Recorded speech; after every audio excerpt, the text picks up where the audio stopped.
Selamat pagi anak-anak ibu, apa kabar? Salam sejahtera dan salam sehat buat kita semua. Anak-anak ibu, pagi hari ini kita akan belajar penjas ya, yaitu pertemuan kita yang ke-8, kita akan membahas pencak silat. Nah anak-anak ibu, kita awali pertemuan kita dengan mengucap syukur kepada Tuhan, kita bersatu dalam doa. Tuhan Allah Bapa yang baik, Bapa yang kami sembah di dalam nama Putramu Yesus Kristus, kami sungguh bersyukur atas penyertaan Tuhan di sepanjang hidup kami. Kami merasakan kesehatan dan napas kehidupan yang daripadamu, sehingga Tuhan hingga pada saat ini kami boleh menikmati kehidupan kami dan melaksanakan setiap kegiatan kami sebagaimana biasanya. Bapa yang baik, pada pagi hari ini kami akan mengikuti pembelajaran kami, kiranya Tuhan yang memberkati dari awal, pertengahan, hingga akhirnya nanti. Terima kasih Tuhan, kami telah berdoa. Amin. Nah, anak-anak ibu, seperti biasa, berikan daftar hadirmu dengan memberikan tanda like atau komen di kolom komentar ya. Nah, anak-anak ibu yang baik, pada pagi hari ini ya, kita akan belajar tentang pencak silat, yaitu dengan tujuan sebagai berikut. Yang pertama, siswa mampu mengetahui pengertian pencak silat. Yang kedua, siswa mampu menjelaskan tujuan, lapangan, gelanggang, dan perlengkapan dalam pencak silat.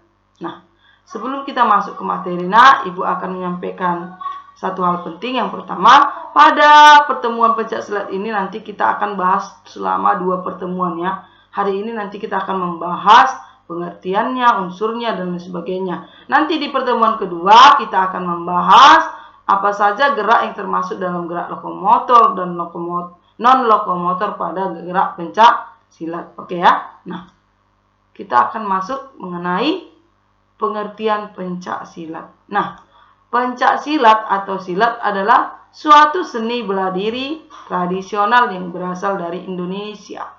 Jadi pencak silat itu sendiri berasal dari Indonesia. Ada banyak yang menyatakan sejarah daripada pencak silat, sangat panjang ya, Nek, ya. Ada yang mengatakan yang pertama ada berasal dari Minang, ada dari Jawa, dan lain sebagainya ya. Nah, tapi kita akan dipersatukan nanti dengan adanya induk organisasi pencak silat ya, Nek, ya. Kalau ingin mau tahu banyak silahkan searching di Mr. Google ya, Nek, ya. Nah, kemudian pencak silat kini sudah dipertandingkan di tingkat ASEAN, Asia, dan kejuaraan dunia. Nah, pertandingan pencak silat dimulai dilaksanakan secara nasional pada Pekan Olahraga Nasional atau PON ke-8 di Jakarta, yaitu tepatnya pada tahun 1973. Enak ya? Nah, itulah dia pencak silat. Sekilas tentang pencak silat. Kemudian induk organisasi pencak silat. Ya, induk organisasi pencak silat ya, yang pertama ada Persilat. Persilat itu adalah persekutuan pencak silat antar bangsa. Ini yang mendirikannya itu atau dibentuk oleh beberapa negara. Yang pertama ada negara Indonesia, Singapura, Malaysia, dan Brunei Darussalam. Nah, untuk di Indonesia sendiri, induk organisasi pencak silat itu disebut sebagai IPSI. Apa itu IPSI? Ikatan Pencak Silat Indonesia, yang didirikan pada tahun 1973. Itulah tadi pembentukan penyelenggaraan pencak silat pertama kali di Pekan Olahraga Nasional atau PON. Di situ juga lah Ikatan Pencak Silat Indonesia pertama kali disahkan, enak ya. Nah, kemudian kita lanjut ya. Unsur-unsur pencak silat ya, ada 5. Yang pertama olahraga, bela diri, kesenian, pendidikan mental kerohanian, persaudaraan menuju persatuan. Nah, itulah unsur-unsur pencak silat atau aspeknya ya. Nah, kita lihat apa itu yang menjadi tujuan pencak silat. Tujuan pencak silat itu yang pertama ada pengembangan pendidikan mental dan spiritual ya. Kemudian pengembangan aspek bela diri ya, pengembangan seni atau kesenian, kemudian pengembangan olahraga, dan yang terakhir pengembangan pendidikan. Jadi banyak manfaat pencak silat ini ya. Nah, sekarang kita lanjut lapangan pencak silat ya. Nah, lapangan pencak silat itu berbentuk persegi ya nak ya. Nah, berbentuk persegi kita lihat ini gambarnya ya. Ini dia lapangan. Berbentuk persegi. Yang ukurannya 10 kali 10 meter. Jadi panjangnya 10, lebarnya 10. Berarti memiliki sisi yang sama panjang. Berarti persegi ya nak ya. Ya, jadi luasnya 10 kali 10 meter. Nah, memiliki dua area yang disebut sebagai area bertanding. Ya, nah area bertanding yang ini nak memiliki diameter lingkaran itu 8 meter. Ya, dan area pengaman yang ini dia. Ya, pengaman. Dan ini. Itu 1 meter diameternya ya. Kemudian lingkarannya itu ada 2. Tadi kan yang pertama area bertanding itu diameter lingkarannya 8 meter dan lingkaran 3M yang di tengah ini berfungsi sebagai jarak sikat pasang. Nah ya, paham ya? Nah inilah lapangan pencak silat dengan ukurannya ya. Next kita lanjut ya. Perlengkapan gelanggang pencak silat. Ya. Perlengkapannya itu ada matras.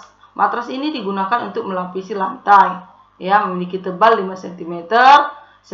Kemudian ukurannya 10 kali 10 ya, sesuai dengan ukuran tadi enak ya, lapangannya. Kemudian warna dasar hijau terang dan garis putih setebal 5 cm. Berbentuk lingkaran diameter 8 meter dan lingkaran tengah diameter 3 meter. Nah, ini tadi berhubungan dengan ukuran lapangan yang kita bahas di atas tadi enak ya. Nah, perlengkapan pertandingan. Ya. Perlengkapan pertandingan pencak silat ada beberapa bagian. Yang pertama, pakaian. Pakaian dalam pencak silat itu warnanya hitam, ya, sabuknya putih, kemudian memiliki badge, ya, apa namanya itu nak, simbol ya, IPSI di sebelah kiri, ya.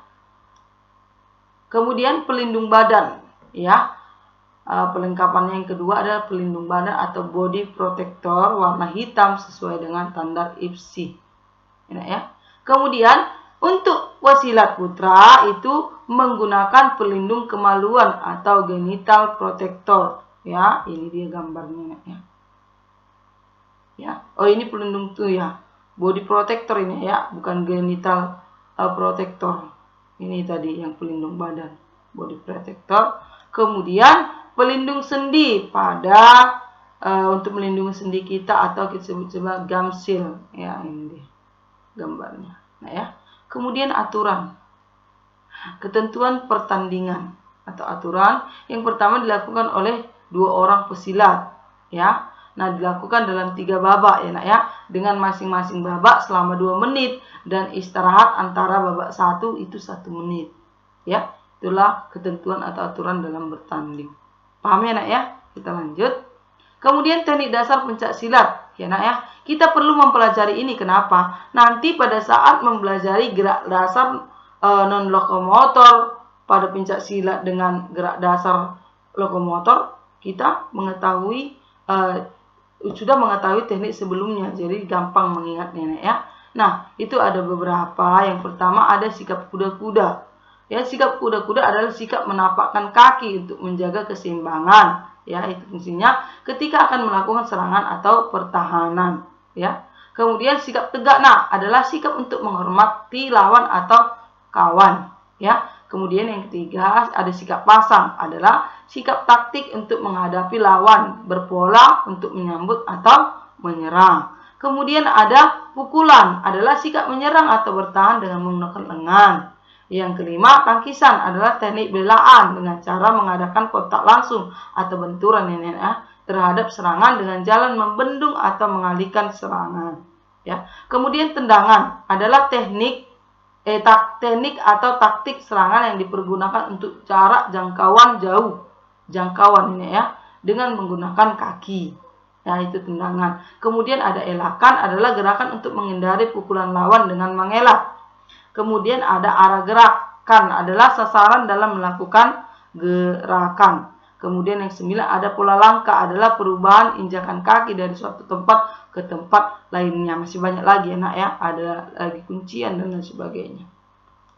Oke ya. Nah, demikian pertemuan kita pada pagi hari ini. Untuk tugas ada 5. Yang pertama, apa yang dimaksud dengan pencak silat? Yang kedua, apa nama induk organisasi pencak silat di Indonesia? Yang ketiga, apa saja perlengkapan bertanding pencak silat? Yang kelima, tuliskan tujuan pencak silat. Yang keempat itu ya, yang kelima, tuliskan teknik dasar pencak silat. Nah, ini nggak usah dijelaskan, tuliskan aja. Misalnya tadi kuda-kuda, gak pasang, sikap ini ya, dan sebagainya.